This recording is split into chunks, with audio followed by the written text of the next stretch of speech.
Alright, let's dive into this. Imagine being in a crowded mall. 1 second you're grabbing a coffee, the next the ground starts shaking so violently the ceiling collapses. That's the reality for hundreds in Kumamoto this week.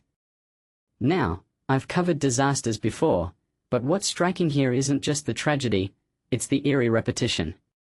Japan, a country that's basically rewritten the playbook on earthquake tech, still gets humbled by nature. Why? Let's unpack this. First, the basics: 7.1 magnitude quake, 18 dead, 60 plus injured. But here's the twist: the deadliest moment wasn't the tremor itself. It was the gas explosion afterward in a packed mall. Think about that. You survive the quake, only to face a secondary disaster because infrastructure failed. Personally, I think this exposes a blind spot in disaster planning.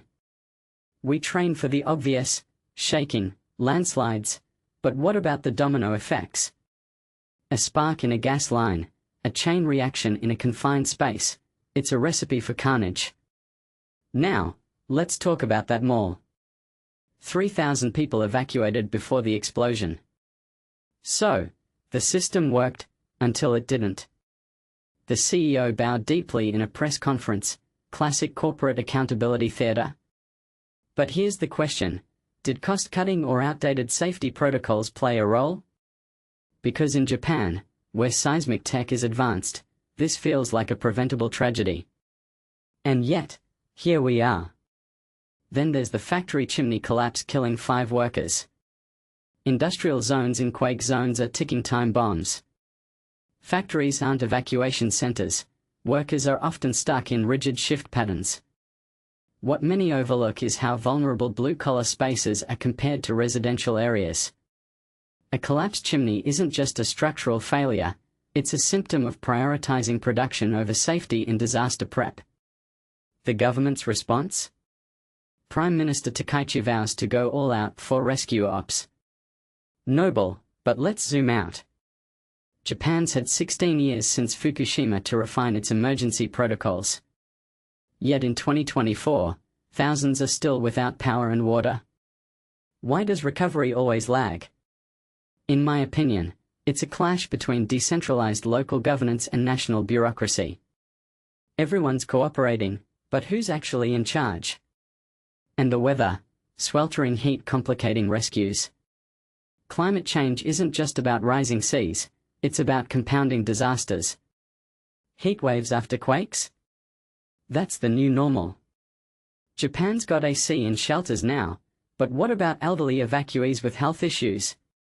The ripple effects are endless. Historically, Kumamoto's no stranger to quakes. 2016's 50 deaths are a grim reminder. But here's the paradox: Japan invests billions in earthquake tech, yet the human toll remains stubbornly high. Why? Because you can't engineer away human behavior. People return to unstable areas, older buildings still exist, and panic during evacuations is unpredictable.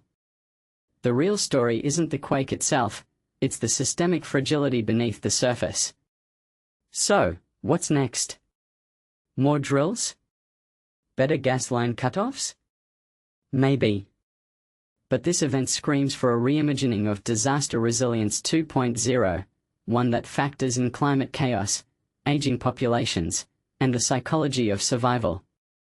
Because if a country as prepared as Japan still struggles, what does that say about global readiness? Personally, I think we are all one tremor away from chaos. And maybe, just maybe, these tragedies should force us to rethink not just how we survive disasters, but how we rebuild societies that don't just bounce back, but evolve. Let me know your thoughts. How do you prepare for the unpreparable? Drop your take in the comments. We are all navigating this shaky ground together.